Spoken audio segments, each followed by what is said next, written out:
नमस्कार, आप देख रहे हैं न्यूज 18। मैं हूं आपके साथ मेनका चौधरी और अब उत्तराखंड से खबरें। सबसे पहले बात करेंगे आज की बड़ी खबर की, तो देहरादून के चकराता में भीषण सड़क हादसा हुआ। यहां अटाल ट्यूणी रोड पर कार गहरी खाई में गिर गई। हादसे में 6 लोगों की मौत हो गई, एक शख्स गंभीर रूप से जख्मी है। खबर मिलने के बाद पुलिस टीम मौके पर पहुंची। कड़ी मशक्कत के बाद खाई से शवों को निकाला गया। कार सवार लोग चालदा महासू महाराज मंदिर जा रहे थे। कार में 7 लोग सवार थे। इसी दौरान कार बेकाबू होकर गहरी खाई में गिर गई।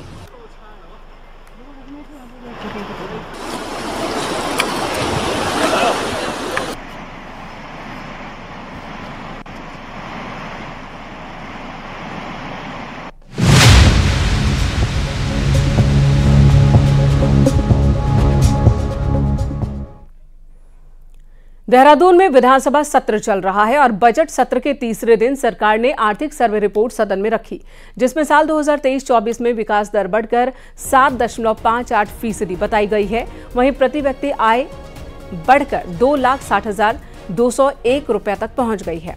2022-23 में बेरोजगारी दर घटकर 4.9% हुई है, ये जिक्र है। इसी के साथ उत्तराखंड में 1,25,000 लखपति दीदी बनाने का लक्ष्य रखा गया और अभी तक 67,579 लखपति दीदी बनाई जा चुकी हैं।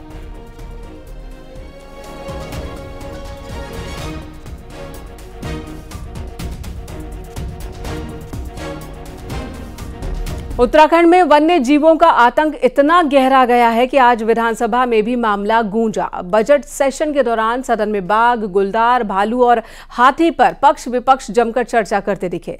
बीजेपी विधायक ने तो इस पर विशेष सेशन बुलाने की मांग कर डाली।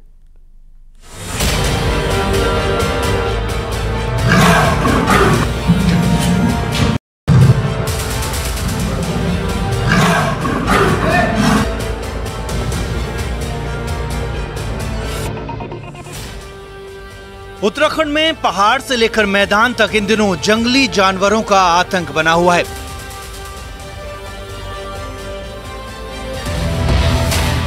कांग्रेस विधायक सुमित हृदयेश और गोपाल राणा ने सदन में सवाल उठाया कि 2017 से अभी तक जंगली जानवरों के हमलों में 445 लोग मारे जा चुके हैं।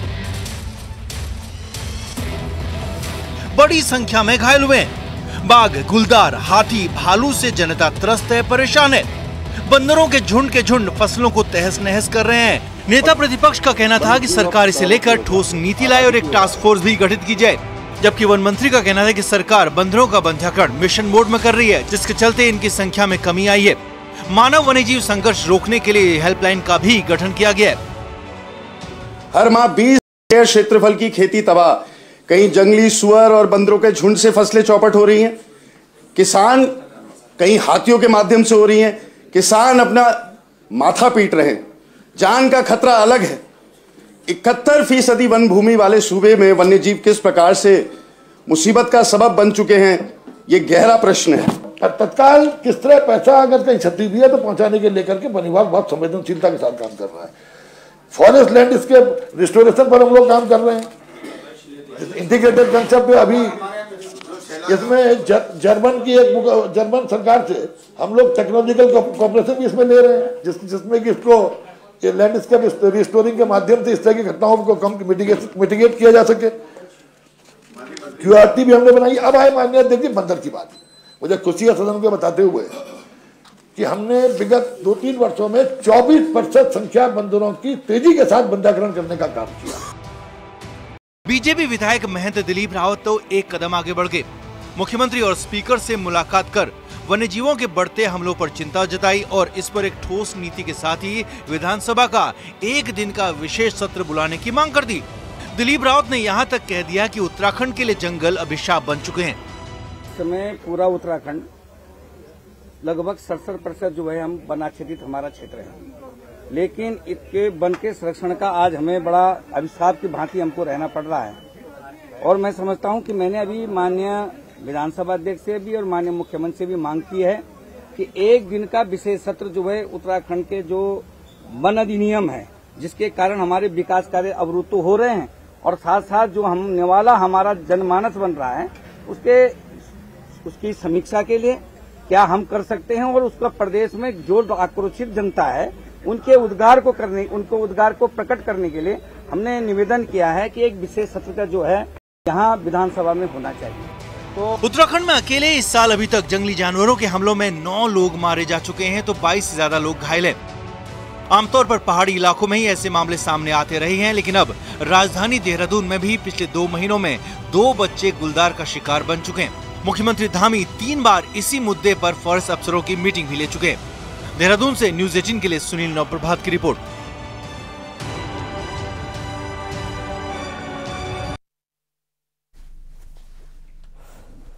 और दिल्ली से बड़ी खबर, उत्तराखंड बीजेपी कोर ग्रुप की बैठक खत्म हो गई है। लोकसभा चुनाव को प्रत्याशियों को लेकर यह बैठक हुई। बैठक में बीजेपी अध्यक्ष जेपी नड्डा, अमित शाह के साथ ही सीएम पुष्कर सिंह धामी, बीजेपी अध्यक्ष महेंद्र भट्ट और चुनाव प्रभारी दुष्यंत गौतम भी शामिल हुए। तो दिल्ली में बीजेपी कोर ग्रुप की मीटिंग खत्म हो गई है। उत्तराखंड को लेकर जो चर्चा चल रही थी वो इस वक्त खत्म हो चुकी है। सीएम पुष्कर सिंह धामी इस मीटिंग में मौजूद थे। बीजेपी के राष्ट्रीय अध्यक्ष जेपी नड्डा और केंद्रीय गृह मंत्री अमित शाह की अध्यक्षता में ये मीटिंग हुई है, जिसमें सीएम पुष्कर सिंह धामी, बीजेपी अध्यक्ष महेंद्र भट्ट और चुनाव प्रभारी दुष्यंत गौतम शामिल हुए। अलग अलग राज्यों की कोर ग्रुप की मीटिंग चल रही है। दिल्ली में ये मीटिंग चल रही है। उत्तराखंड कोर ग्रुप की मीटिंग खत्म हो चुकी है।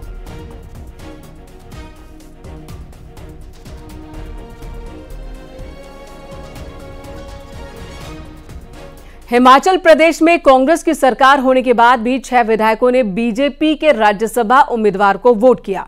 अब हिमाचल प्रदेश पर संकट मंडरा रहा है तो टेंशन उत्तराखंड कांग्रेस की भी बढ़ गई है, क्योंकि लोकसभा चुनाव को देखते हुए यहां भी कांग्रेस विधायकों पर बीजेपी की नजर है। तो क्या हिमाचल की हवा उत्तराखंड में भी कांग्रेस का हाल खराब करेगी? इस पर देखिए ये रिपोर्ट।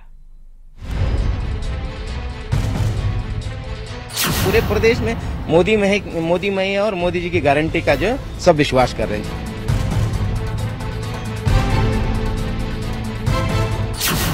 आप बेफिक्र रहिए, जब तक मैं हूं कोई लहर यहां काम नहीं। हिमाचल प्रदेश में 6 कांग्रेस विधायकों ने पार्टी के साथ दगाबाजी कर दी। सरकार होने के बावजूद कांग्रेस विधायकों ने बीजेपी उम्मीदवार को वोट दिया।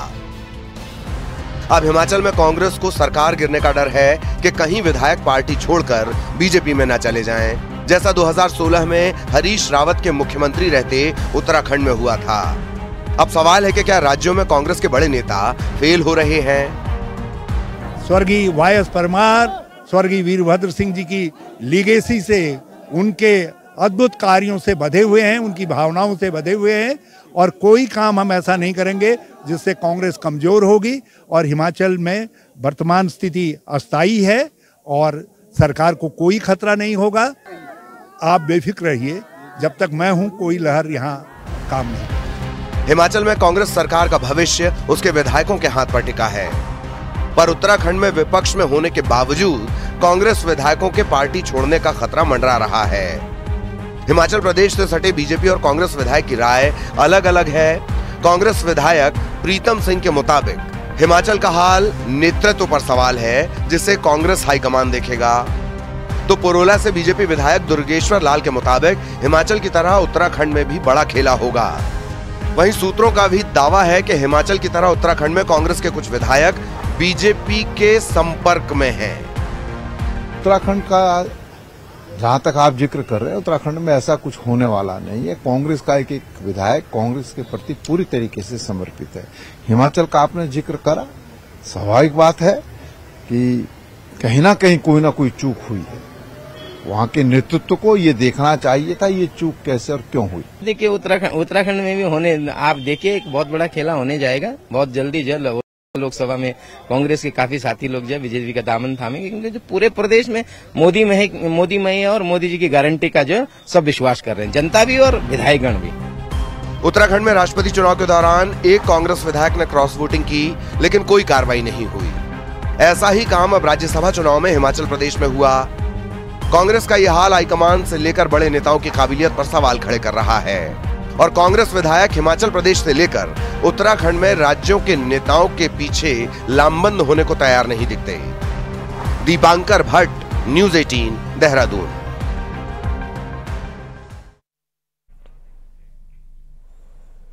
सुप्रीम कोर्ट ने पतंजलि आयुर्वेद के गुमराह करने वाले विज्ञापनों पर रोक लगा दी है। अदालत ने आचार्य बालकृष्ण समेत कंपनी को कड़ी फटकार लगाई और ये पूछा कि आखिर कंपनी के खिलाफ अब तक कोई एक्शन क्यों नहीं हुआ। कोर्ट ने पतंजलि आयुर्वेद के स्वास्थ्य से संबंधित तमाम विज्ञापनों पर रोक लगाते हुए आगामी किसी भी विज्ञापन को जारी न करने को कहा है। पतंजलि के विज्ञापनों को लेकर इंडियन मेडिकल एसोसिएशन ने अदालत में याचिका दाखिल की थी, जिस पर अदालत ने मंगलवार को अपना फैसला सुनाया।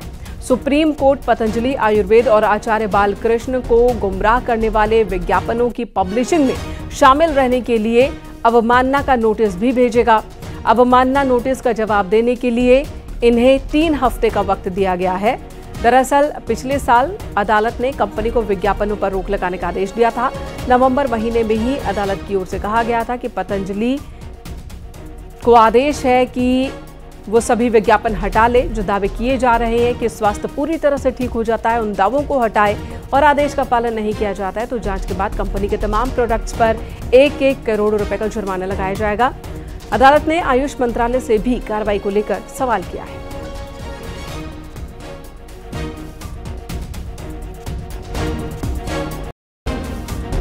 साल 2021 में हरिद्वार महाकुंभ के दौरान कोविड रिपोर्ट के घोटाले के मामले में देहरादून में डीएनए लैब के खिलाफ मुकदमा दर्ज हुआ था। ईडी की जांच रिपोर्ट के आधार पर यह केस देहरादून के कोतवाली पटेल नगर में दर्ज हुआ था। इसी मामले में हरिद्वार में भी साल 2021 में केस दर्ज हुआ था। ईडी की जांच में सामने आया है कि दून के लैब संचालक ने फर्जी रिपोर्ट आईसीएमआर पोर्टल पर अपलोड कर तकरीबन 85 लाख रुपए का भुगतान लिया। जांच में पता चला कि दून की डीएनए लैब ने कुंभ के दौरान रैपिड एंटीजन और आरटी-पीसीआर टेस्ट ही किए थे। और जांच की फाइंडिंग में पाया गया कि इसमें 2 फर्में हैं जिनके द्वारा कूटरचित प्रविष्टियां या गलत प्रविष्टियां करके सरकारी धन का करीब 85 लाख रुपए का इसमें धोखाधड़ी की गई है। तो उनकी फैक्ट फाइंडिंग रिपोर्ट पर इसकी रिपोर्ट प्राप्त होने पर थाना पटेल नगर में परीक्षक को इसकी जांच दी गई थी और जांच के उपरांत तथ्यों को सही पाते हुए इसमें मुकदमा कल देर रात्रि जो है संबंधित लैब के खिलाफ दर्ज कर लिया गया थाना पटेल नगर में। पिथौरागढ़ कैंपस में बुधवार को उस समय हड़कंप मच गया जब छात्र संघ के पदाधिकारी अपनी मांगों को लेकर परिसर की छत पर जा पहुंचे। छात्र संघ पदाधिकारी महाविद्यालय का दर्जा वापस दिए जाने की मांग कर रहे थे। उनका कहना है कि जब से महाविद्यालय को कैंपस में तब्दील किया गया तब से छात्रों को खासा नुकसान उठाना पड़ा है।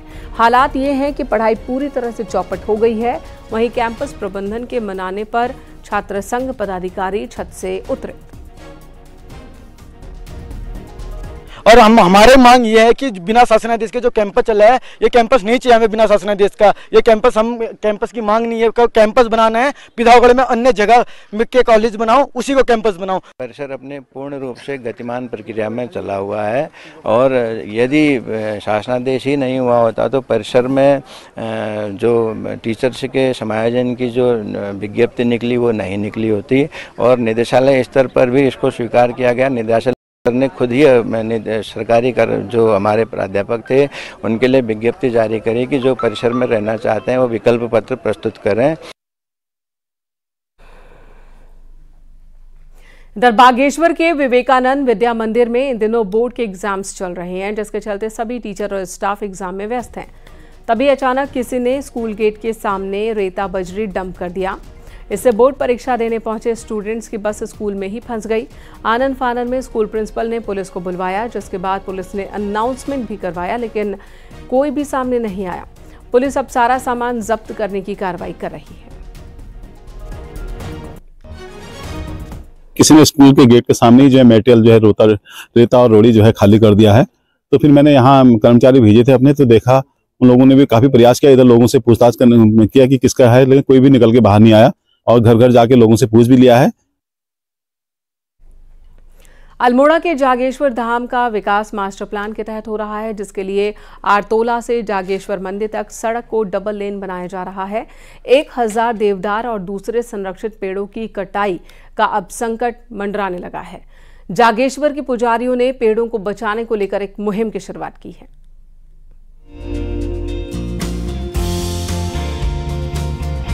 मानसखंड में जागेश्वर को दारू कावने नाम से जाना जाता है, जिसका मतलब होता है देवदार के जंगलों के बीच स्थापित ज्योतिर्लिंग।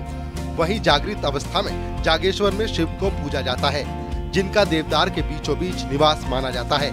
लेकिन सड़क को 2 लेन बनाने के लिए 1000 देवदार के पेड़ों पर आरी चलाने की बात सामने आई है, जिसके बाद स्थानीय लोग विरोध में आ गए हैं। हालांकि विभाग अभी सिर्फ सर्वे की बात कर लोगों को शांत करने में जुटा है। ये मानसखंड परियोजना के अंतर्गत हमको सिंगल लेन से 2 लेन की सैंक्शन मिली हुई है अरतोला जागेश्वर नैनीसेरा घाट में 5.8 किलोमीटर की। उसी के तहत हमने टेंडर वगैरह इनवाइट करके कंसल्टेंसी का बॉन्ड वगैरह बनाए हैं और वर्तमान में इसमें सर्वेक्षण इत्यादि का कार्य चल रहा है। जागेश्वर के पुजारियों ने पेड़ों को बचाने की मुहिम को लेकर मोर्चा खोल दिया है। वहीं प्रशासन को ज्ञापन देकर पेड़ों को बचाने की मांग की है। से जागेश्वर तक सड़क का चौड़ीकरण का निर्माण होने जा रहा है, जिसमें हजारों दारुक वृक्ष को चिन्हीकरण किया गया है, जिनको हटाया जा रहा है। हम उसका विरोध करते हैं। अगर यहाँ पर दारुक वन को हटाया गया तो विनाश आ सकता है उसमें, क्योंकि भोलेनाथ इस क्षेत्र में जागृत अवस्था में हैं और दारुक वन में बसे हुए हैं। अब देखना होगा कि जागेश्वर में देवदार के पेड़ों के कटान को लेकर बीच का रास्ता क्या निकलता है। न्यूज़ 18 के लिए अल्मोड़ा से किशन जोशी की रिपोर्ट। और अब आगे बढ़ते हैं, पहाड़ की 10 बड़ी खबरों पर नजर डालते हैं पहाड़ टॉप 10 में।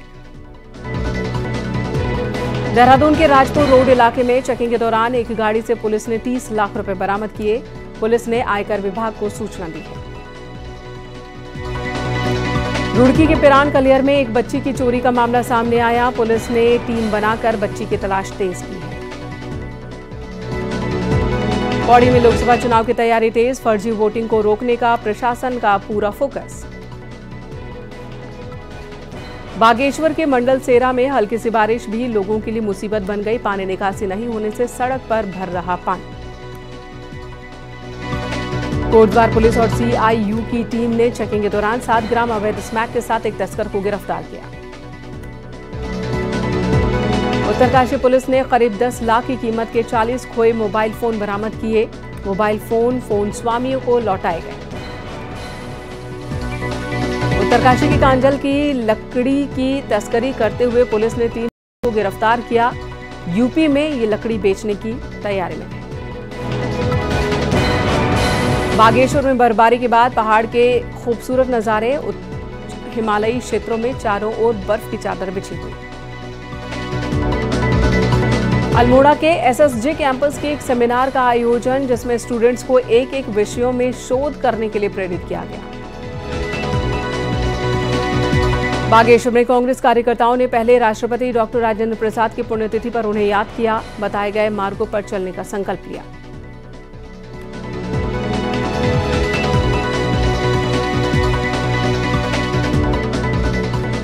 और अब बड़ी खबर, रिलायंस डिज्नी में स्ट्रैटेजिक करार हुआ है। नीता अंबानी होंगी जेवी की चेयरपर्सन। जेवी की ट्रांजैक्शन वैल्यू 70,352 करोड़ रुपए होगी। वहीं डिज्नी जेवी को कंटेंट लाइसेंस देगी। जेवी में डिज्नी की हिस्सेदारी 36.84% होगी। जेवी में वायाकॉम 18 की हिस्सेदारी 46.82% होगी। जेवी में रिलायंस की हिस्सेदारी 16.34% हो गई। वहीं जेवी में रिलायंस 11,500 करोड़ रुपए का निवेश करेगी। डिज्नी के 30,000 कंटेंट एसेट का लाइसेंस मिलेगा।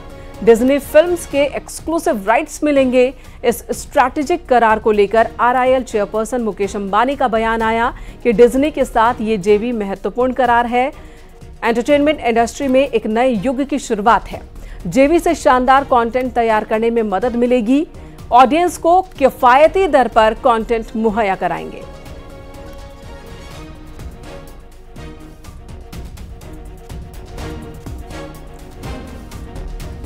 तो रिलायंस और डिज्नी में स्ट्रैटेजिक करार हुआ है।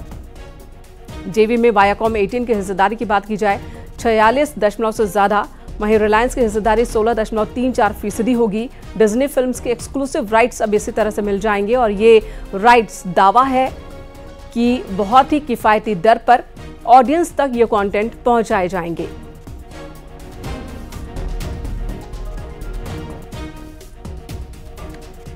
इधर राज्य की विधानसभा में बैकडोर नियुक्ति मामले में अब उन नेताओं और विधानसभा अध्यक्षों पर गाज गिरने जा रही है जिन्होंने ये नियुक्तियां की। एक याचिका पर हाईकोर्ट ने विधानसभा को आदेश दिया है कि जिन लोगों ने बैकडोर नियुक्तियां दी हैं उन पर कार्रवाई की जाए और 20 जून तक शपथ पत्र के साथ कोर्ट में जवाब दाखिल किया जाए। बैकडोर भर्ती मामले में 2016 के बाद 120 से ज्यादा लोगों को नौकरी से हटाया गया, लेकिन उन लोगों पर कोई एक्शन नहीं हुआ जिन लोगों ने इन्हें नियुक्ति दी। खुद के शपथ पत्र में यह बात आई है कि 2016 में 2020-21 में एक्स पोस्ट फैक्टो भी कुछ लोगों को अपॉइंट किया गया। उसमें तत्कालीन मंत्री जो रहे और तत्कालीन विधानसभा अध्यक्ष के पद पर जो लोग रहे, वह सब लोगों का नाम विधानसभा ने खुद अपने शपथ पत्र में लिया है। तो माननीय उच्च न्यायालय ने विधानसभा को निर्देशित किया है इन सब पर कार्रवाई करे। पौड़ी की बेटी अंकिता भंडारी का परिवार अब श्रीनगर में बेमियादी धरने पर बैठा है। परिवार का आरोप है कि अब तक भी वीवीआईपी का नाम उजागर नहीं हुआ और अंकिता मर्डर के दौरान की कॉल रिकॉर्डिंग तक नहीं देखी जा सकी है। अंकिता के माता पिता ने एसआईटी की कार्रवाई और जांच पर सवाल उठाए हैं और कहा कि उनकी बेटी को देह व्यापार में धकेला जा रहा था। अंकिता के पिता ने कहा कि पुलकित आर्य को गिरफ्तार जरूर किया गया है, लेकिन उस पर कोई कड़ी कार्रवाई नहीं हो रही है। जो पुलकित आ रहे हैं वहाँ रिजॉर्ट में, वो तो ऐसे ही धंधा करते हैं वहाँ, उसके कारोबार ऐसे ही चलता है। खिलाफ कोई कार्रवाई, क्योंकि वो आरएस जो राज्य मंत्री का बेटा था, इसलिए उस पर कोई कार्रवाई नहीं की गई। यहां रुकेंगे एक ब्रेक के लिए। ब्रेक के बाद भी न्यूज़ 18 पर खबरों का सिलसिला जारी है।